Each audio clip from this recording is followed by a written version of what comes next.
Друзья, всем привет! Новый Volkswagen Golf GTI.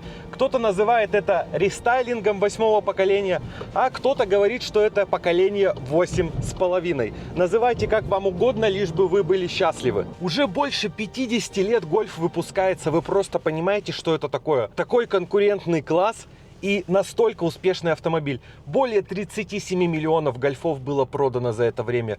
Какие-то сумасшедшие цифры, которые как будто бы не про автомобили. 44 год это начало выпуска Гольфа. И с 46 года выпускается Volkswagen Golf GTI. То есть в следующем году даже у GTI версии юбилей. Гольф не нуждается в рекламе, он давно всем все доказал. Вот скажите мне, знаете ли вы любой другой автомобиль, в честь которого назван целый класс? C-класс это у нас Гольф-класс. Я не знаю ни одной другой машины, которую настолько принял народ. Это та машина, на которой с утра ты можешь отвезти своих детей, а вечером просто разрывать серпантины. Универсальность и достаточно доступная цена – это то, за что в мире полюбили этот автомобиль. И именно такие автомобили формируют престиж, стабильность и узнаваемость брендов. Golf GTI – это эталон C-класса среди hot hatch. Если вы согласны со мной, напишите об этом в комментариях.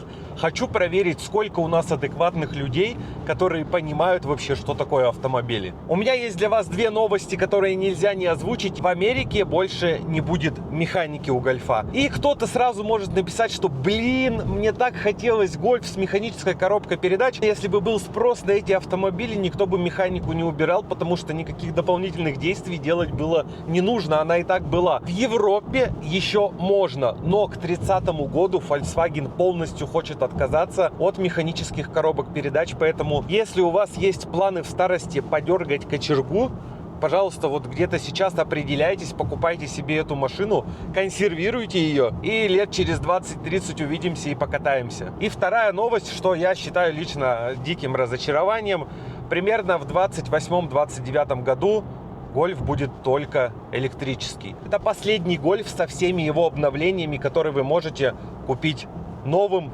бензиновым, натуральным, адекватным и все остальное. Но это все может поменяться, так же как поменялся мультируль у Volkswagen. Они добавили эти сенсоры, убрали нам кнопки, но признали свою ошибку и вернули назад кнопки. Почему? Потому что Volkswagen всегда держит руку на пульсе. Он знает ценность своих моделей, их популярность на мировом рынке и старается исправлять свои косяки. Именно поэтому больше 50 лет эта модель держится и удерживает первые места во многих странах по популярности. Да и вообще назовите мне человека, который не знает, что такое Volkswagen Golf. Ни для кого не секрет, что любой Golf – это максимальная управляемость за те деньги, которые вы платите.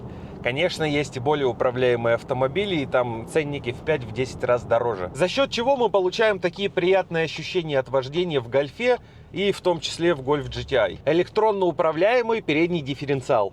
Он очень вам сильно помогает, особенно в поворотах. Если одно колесо буксует, система перебрасывает мощность на другое колесо. Соответственно, машина лучше держит траекторию и не уходит наружу поворота. Вы можете сказать, ну, другие же автомобили тоже как-то едут, а у них же не одинаково колеса крутятся, иначе как бы мы вообще поворачивали, чтобы происходило с автомобилем. Во многих других автомобилях, особенно в бюджетном сегменте, эта система реализуется через тормоза. И получается, что вы теряете тягу, и это ощущается уже совсем по-другому. Следующий момент.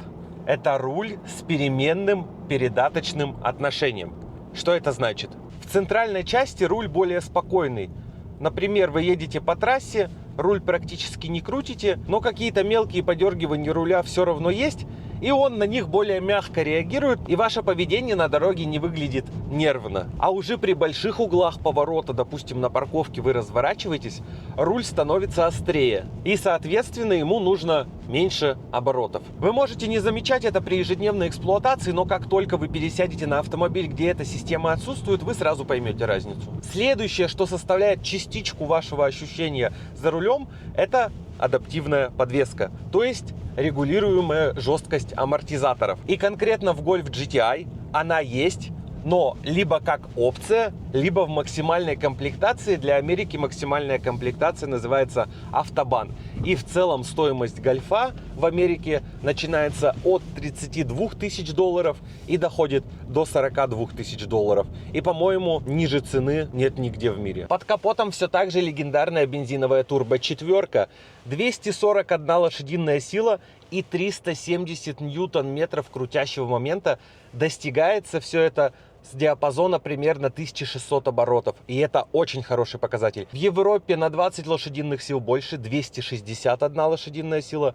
Момента столько же. Американская версия просто дефорсирована программно. Никаких аппаратных изменений двигателя нет, они идентичны. 5,9 до сотни или до 60 миль, как вам удобно, нам заявляют. И что мы будем делать? Проверять это сейчас. После этого Golf GTI я беру Golf R на следующую неделю и смогу более детально рассказать вам, насколько они отличаются, стоит ли переплачивать. Если вам будет интересен такой ролик, то подписывайтесь. Golf R следующий у нас. Это очень приятный автомобиль, и я не понимаю, как за такие деньги он может не понравиться его поведение на дороге, его внешний вид, внимание к деталям. Об этом мы еще поговорим подробнее, когда будем рассматривать с вами салон. Единственная причина не покупать его, это когда у тебя очень большая семья, тебе нужно больше места, тогда уже, конечно, уходим в кроссоверы.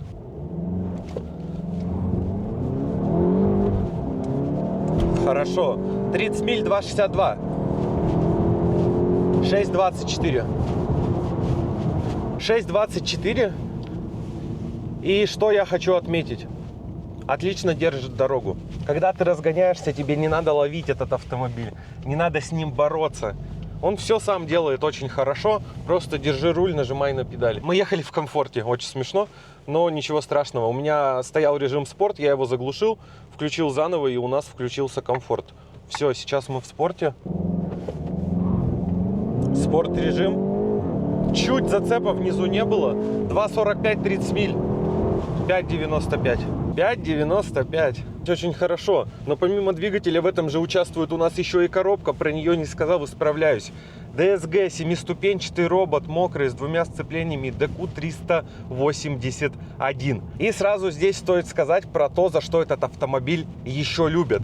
И относительно коробки у нас 370 момента, но без всяких внедрений в себя, каких-то технических изменений, кроме прошивки. Эта коробка спокойно держит 500 момента. И здесь мы подходим к очень приятному моменту, то что Volkswagen очень хорошо поддается какой-то модернизации за небольшие деньги. Stage 1, Stage 2, вот до Stage 3 вы даже коробку можете не трогать никак, только перепрошить ее. 2,43, 30 миль. 5,98. Результаты понятны, из 6 он едет в стоке.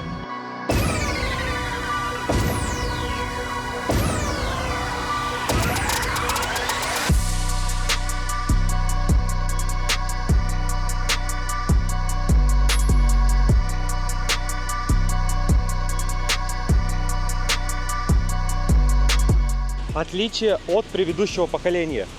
Новый передний бампер, значок с подсветкой и полностью вот такая во всю ширину LED-линия. Плюс новая оптика, новый дизайн дисков, новая мультимедийная система. Задние фонари не изменились, но изменилась их архитектура, как они теперь построены. Сиденья в GTI, естественно, нестандартные, как в обычном гольфе. У них усиленная боковая поддержка. Вставки, она комбинированная. Здесь и кожа, и алькантара от Volkswagen, и ткань. Очень красивые, хорошие сиденья. Единственное, что электрорегулировки только у спинки. Педали с металлическими накладками. Настраиваемая электронная приборка. Каждый блок в отдельности можно поменять на то, что вы захотите. Новая мультимедийная система 12,9 дюйма. Это уже совсем другая история. Она более удобная. Android Auto, Apple CarPlay. Но, допустим, в том же Тигуане, кроме этого дисплея, практически ничего нет. Да, здесь можно изменить температуру вот таким вот свайпом, добавить или убавить громкости, но все остальное делается через этот дисплей. Но в гольфе есть отличный блок, вот он, и он помогает нам получить быстрый доступ. Динамическая разметка, только задняя камера. Сзади, как и всегда в гольфе, места не так много, особенно если вы высокий. Подлокотник для длинномеров, лючок. Отлично реализована камера, ее не видно, пока вы не включите заднюю передачу или не включите отдельно камеру. Выхлоп не фейковый. Багажное пространство у Volkswagen всегда было очень функциональным и продуманным. Чтобы получить доступ к запасному колесу, естественно, нам нужно поднять крышку. У нее есть держатели. Сбоку все закрыто, никакого голого металла в багажнике вы вообще в принципе не увидите. Изменений в рестайлинге или в поколении 8.5, как вам удобно, не так много, но самое главное изменение, что бензиновый двигатель через 4 года покинет нас. И новый Volkswagen с бензиновым двигателем вы, скорее всего, уже не купите, поэтому торопитесь, дерзайте и покупайте только то, что вам действительно нравится. Если вы хотите себе приобрести Volkswagen Golf GTI или любой другой автомобиль из Америки, я могу вам помочь. Пишите мне в Instagram или в Telegram. QR-коды здесь, ссылки в описании. Всем удачи, всем пока.